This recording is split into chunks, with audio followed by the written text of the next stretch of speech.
hoje o nosso assunto é sobre alimentação. Você aí de casa, eu quero saber, você dá só ração pro seu gato, pro seu cachorro? Ou você coloca um arroz ali, um feijão? Será se isso faz bem pro seu animal? Esse é o tema do nosso Frequência Pet de hoje. Facundo, boa tarde, bem-vindo aqui à nossa Hora da Verdinha, tá? Boa tarde, meu amigo, boa tarde a quem nos escuta na Verdinha e também nos acompanha na TV Diário. É isso mesmo, Luísa, a gente vai falar sobre esse tema, que é um tema que causa muita curiosidade, né? Em mim também, inclusive, que sou tutor de uma cachorra, de uma poodle maravilhosa, minha filha. Eu sei que você que tá em casa aí deve ter muitas dúvidas também. Mas, gente, tem algumas regrinhas, né? Tem sempre aquela coisa que não pode. E pra gente tirar essas dúvidas todas, a gente tá aqui no estúdio com a médica veterinária Inajá Cardoso Abreu. Bem-vinda, Inajá. Obrigada por aceitar o convite, estar aqui com a gente. E aí, Inajá, o que é que pode e o que não pode, né? Pra você que tá querendo aí, pra quem tá querendo aí fazer uma dieta diferenciada pro seu pet, né? O que é que você pode dizer pra gente sobre essa alimentação aí fora das rações? Certo. Pra gente começar a falar sobre nutrição, a gente precisa entender um pouco sobre de que espécie a gente tá falando, né? Os animais domésticos, cães e gatos, são animais carnívoros. Então se pressupõe que um animal carnívoro deva comer carne, né? Acontece que hoje as rações, elas são, na composição tem proteínas, vão ter gorduras, vão ter carboidratos. Então assim, quando a gente fala de uma alimentação mista, né, que é essa basicamente que é muito comum na rotina a gente ver muitos tutores chegarem, eu dou ração mais, né? Aí eu sempre pergunto na consulta o que é que você dá mais. Porque geralmente isso acontece com bastante frequência. Seja petiscos, seja um pouquinho de frango ali, porque o animal não aceita. Exato, um restinho de alguma coisa. Então, assim, via de regra, a gente tem algumas modalidades de dieta. A gente tem a dieta simplesmente ultraprocessada, industrializada, que é somente a ração.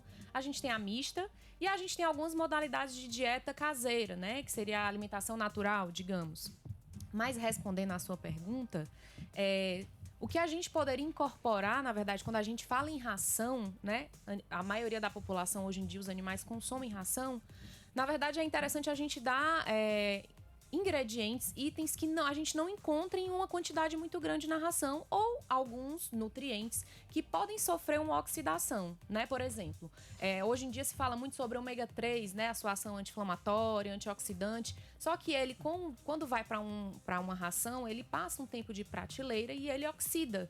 Então, é interessante, muitas vezes, a gente acrescentar o próprio ômega 3 à parte, em cápsula, né? Então, eu faço isso na maioria dos meus pacientes. Essa modalidade que a gente chama mista seria a mix feeding, né?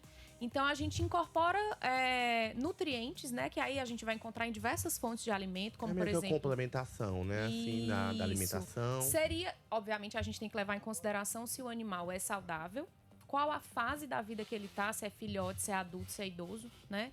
E levar em consideração se ele tem alguma patologia, alguma doença, né? Se o animal tiver alguma patologia, aí realmente não é indicado o tutor fazer isso livre demanda. É importante que realmente seja acompanhado por um profissional. Tem algum alimento, assim, proibido, assim, já pra... Tanto pro... A gente lê algumas coisas, né? Que certo alimento é tóxico. Sim. Pro gato, pro cachorro. O que é que tem que você pode dizer pra gente? Falam dos chocolates, né, Facundo? Sempre falam. O que é que a gente não deve, assim, dar de jeito nenhum, né? A gente sabe que às vezes as pessoas que não têm muita condição acabam dando ali o que tem mesmo, né? Mas o que é que de fato é tóxico? O que é que não pode dar? O que não pode dar seria cebola, né? Alho cozido. O alho cru vai bem um pouquinho, numa quantidade aí moderada. Chocolate não pode, café, né? Alguns tipos de amêndoas, né? Não é também indicado. A castanha de caju, raladinho um pouquinho pode, né? Então, mas de forma geral, seria isso, né? A gente tem restrição com algumas frutas, como por exemplo a carambola, mas isso nem a gente costuma consumir muito. Então não é tão preocupante, mas eu sempre friso a importância, porque vai que, né? E também a uva, que tem um potencial que, por conta do cianeto que a gente encontra na semente, né? Nem pro cachorro e nem pro gato. Nem pro cachorro e nem pro gato. Agora, uma dúvida. Caso o animal consuma um desses alimentos, o que é que pode acontecer? Olha, pode ter sintomas leves, né? Obviamente depende da quantidade também que ele vai consumir. Pode ter sintomas leves como vômitos, uma apatia, o animal fica ali mais molinho, mais no cantinho. E pode, obviamente, desencadear Vômito causa desidratação e, se não cuidado a tempo, pode realmente vir a um desfecho aí não tão feliz, né? Então, sempre que acontecer uma ingestão ali de algo, dependendo, obviamente, também da quantidade, levar para atendimento, porque pode ter um potencial aí tóxico maior para o animal. Sim, e tem uma dúvida também que a gente tem, Inajá. Essa que você falou que a dieta é uma dieta carnívora, né? Então, os animais, eles podem comer carne crua? Isso é uma coisa que chega também. Eu já pesquisei algumas coisas sobre isso, também já vi isso, né? Que eu vi que pode, mas tem que ter o cuidado, né? Como é que é isso? Da carne crua? Isso é um assunto polêmico, né? Nas minhas pesquisas eu vi que é uma polêmica. Até para nós que somos da nutrição, é um assunto polêmico e vão ter veterinários que vão ser contra, outros que vão ser a favor, dentro da própria área da nutrição. Dentro do meu ponto de vista, eu já trabalho com alimentação crua, né? Assim, com a crua, com a cozida. Nunca vi um problema em relação a ofertar da maneira adequada. Obviamente tem que ter cuidado de onde você está comprando essa carne, o aspecto, o odor, como você armazena essa carne e como você vai oferecer para o pet, né? Porque, por exemplo, não é deixar uma carne ali para o animal consumir e sair e não ver se ele consumiu e deixar o dia inteiro. Existe o risco de proliferação bacteriana. Mas se a gente faz um manejo adequado, né? A gente faz o congelamento, cada espécie, bovino, né? A carne bovina, a carne de frango, a carne suína, o peixe, cada espécie tem um tempo de congelamento profilático, né? Que não é que não vai deixar de ter micro-organismo, mas vai diminuir a proliferação. Então, isso, obviamente, para um animal que é saudável, né? Se ele tem uma microbiota ali intestinal, uma microbiota, um estômago com um pH bom para ter uma boa digestão, não vai ter problema nenhum dele consumir. Mas tem que ter certos cuidados, realmente. É porque você não sabe ali de onde vem a procedência. Às vezes tá contaminado. Exato. E você não.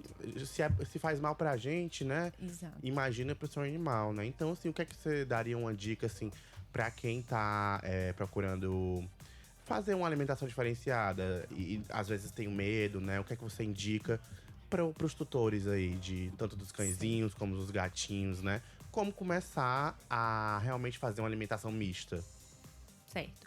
Primeira coisa é perder o medo, né? Porque existe muitos mitos em torno da alimentação mista, né? Na verdade, já tem muitos estudos hoje que a gente já tem comprovado de que a oferta de certos nutrientes ali, né? Que vão ser fontes, às vezes, em iogurtes, em algumas frutas, que têm ação antioxidante, são benéficos. Tem probióticos, né? Do iogurte natural, por exemplo. Então, assim, perder o medo, na verdade, manter o seu animalzinho com um check-up anual para saber se ele tá bem, porque às vezes a gente só vai descobrir alguma doença, né, num estado agudo. Então é importante fazer os check-ups anuais, né? E a partir daí, não existe um problema de você ofertar ali 10% do que ele comeria da ração, você ofertar algo a mais, um pouquinho de uma proteína, um ovo, né? Um ovo é uma excelente proteína de alto valor biológico e de um preço acessível, né?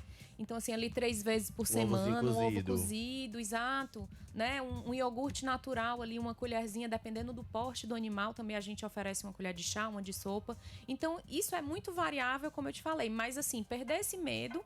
Se tiver muitas dúvidas, né? Hoje em dia na internet você encontra sites super confiáveis que dá para você introduzir essa alimentação e, obviamente, caso seja necessário, né, se sentir mais seguro, procurar um profissional que trabalhe com nutrição para dar esse pontapé, porque aí desse jeito você vai controlar peso, né? Dentre uma série de outras coisas que são importantes. Com certeza. Inclusive, ela falou da raça, Facunda, porque eu ouvi a minha vida toda que o vira-lata podia comer tudo. Ah, não, meu cachorro é vira-lata, come qualquer coisa. E não tem isso, né? Todo cachorro... Não deveria ter, né? Tem as especificidades, mas também não é assim, né? Na verdade, assim, o que é via de regra é que todo cão é carnívoro. Isso é um fato, né? Agora, obviamente, esses animais que são os SRDs, né? Que é sem raça definida, são animais que realmente, por conta da seleção genética, né? Muitos deles já são animais que, às vezes, a gente encontra na rua, né? Então, querendo ou não, isso acaba tendo uma imunidade, né?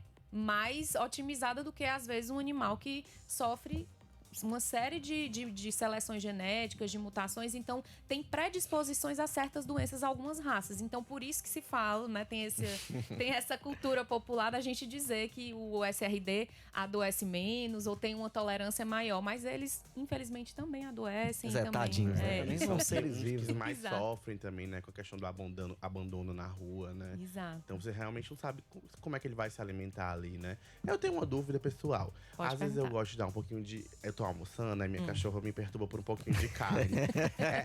Não é isso. O que é que você acha sobre isso? Ou é a carne que pode ser não temperada? É bom que ela não esteja muito temperada, cheia de condimento, assim. Como é que. Pra você poder dar uma carnezinha ali? A proteína in natura, o ideal é que ela não tenha nenhum tipo de tempero, né? Porque a quantidade de sal que a gente consome não é a mesma que eles vão Sim. consumir. Então já começamos daí. E, geralmente, assim, eu acho que tempero é muito particular de cada pessoa, né? Mas, por exemplo, se vai um alho, uma cebola cozida, se vai de repente, algo que pode ter um potencial ali. Porque o animal, às vezes, apresenta uma reação ou não. Mas o ideal mesmo da proteína ser ali ofertada é uma proteína in natura, né? Que seja cozida, assada ou selada na frigideira, mas que não tenha adição de nenhum, né, tempero a mais. Não é que é proibido tempero, eu até indico, né? Os temperos também têm alguns ativos antioxidantes, né? O orégano, o tomilho, o manjericão, enfim, o hortelã, tem várias ações que a gente pode ali colocar na alimentação. Mas como muitas pessoas não sabem, né? E assim, então a gente, quando é uma indicação assim geral para todo mundo, é realmente oferecer a proteína in natura. Perfeito. Dicas preciosíssimas. Muito bem, né, Facundo, com Aloysio? certeza, pra gente aproveitar, pegar o caderninho e anotar, né? E Najá, obrigado, tá, pela tua vinda até a nossa hora da Obrigado, verdinha. Volte Najá. sempre. Prazer, Aloysio. Prazer. Obrigado, Inajá. Volte sempre. E até a próxima, gente. Facundo, um abraço também, Um viu? abraço, Até quarta-feira um que beijo. vem, Até com mais quarta-feira um que vem. Frequência Pet.